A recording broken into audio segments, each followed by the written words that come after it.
Israel पर 1 अक्टूबर को Iran के मिसाइल हमलों के बाद ये अंदाज़ा लगाया ही जा रहा था कि देर सवेर इसकी प्रतिक्रिया होगी। शनिवार तड़के इसराइल ने ईरान के कुछ सैन्य ठिकानों पर हवाई हमले किए और फिर उन्हें रोक दिया। इसराइली सेना IDF ने कहा है कि ईरानी सैन्य ठिकानों पर किए गए उसके हमले अब ख़त्म हो चुके हैं। IDF की ओर से एक बयान में कहा गया है, सेना ने ईरान के कई इलाकों में अपने सटीक हमलों को पूरा कर लिया है। अब हमारे विमान सुरक्षित घर लौट आए हैं। IDF ने कहा है कि उसने खुफिया जानकारी के आधार पर हवाई हमले किए थे। इसराइल ने कहा है कि उसकी वायुसेना ने ईरान के मिसाइल संयंत्रों पर हमले किए हैं। ये वही संयंत्र हैं जहां बने मिसाइलों से ईरान ने इसराइल पर हमले किए थे। IDF के बयान में कहा गया है, इसके साथ ही ईरान की ज़मीन से हवा में मार करने वाली मिसाइलों के भंडारों और उसकी वायुसेना की क्षमताओं को निशाना बनाकर भी हमले किए गए। ईरान के ऐसे ठिकानों को निशाना बनाया गया जो इसराइल के खुलकर हवाई हमले करने की क्षमता को रोकने के लिए तैयार किए गए थे। दूसरी ओर ईरान ने इसराइली हमले की पुष्टि कर दी है। ईरान की वायुसेना ने एक बयान में कहा है कि उसके तेहरान, खुज़ेस्तान और इलम प्रांतों के सैन्य ठिकानों पर हमले किए गए हैं। ईरान ने कहा है कि इन हमलों का सफलतापूर्वक सामना किया गया। इनसे कुछ जगहों पर सीमित नुकसान पहुंचा है। इस बीच अमेरिका ने ईरान से कहा है कि वह इसराइल पर जवाबी कार्रवाई न करे।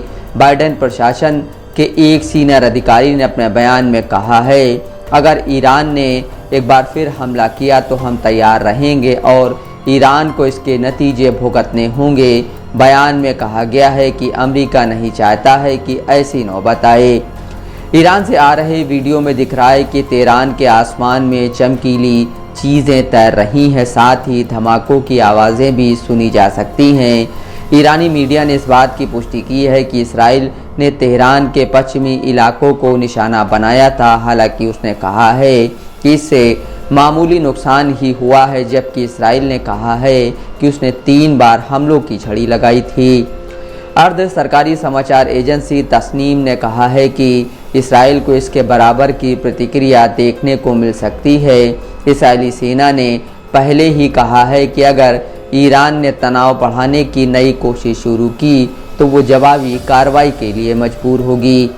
समाचार एजेंसी रॉयटर्स ने ईरान के सरकारी टीवी के हवाले से बताया था कि ईरान के खुफिया अधिकारी ने कहा है कि तेज़ धमाके की आवाज़ ईरान के एयर डिफेंस सिस्टम के एक्टिव होने की वजह से हो सकती है।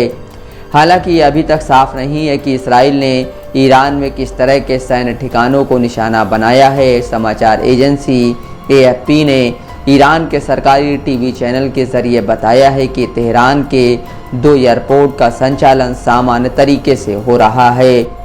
ईरान के सरकारी मीडिया ने तेहरान के पश्चिमी इलाकों में धमाके सुने जाने की पुष्टि की है। ईरानी रेवोल्यूशनरी गार्ड्स के नज़दीकी एक समाचार एजेंसी ने कहा है कि पश्चिम और दक्षिण पश्चिम तेहरान में कुछ सैन्य ठिकानों पर हमले किए गए हैं। सीरिया की सरकारी समाचार एजेंसी ने कहा है कि इजरायली सेना ने सीरिया के मध्य और दक्षिणी इलाकों के भी कुछ सैन्य ठिकानों पर हमले किए हैं।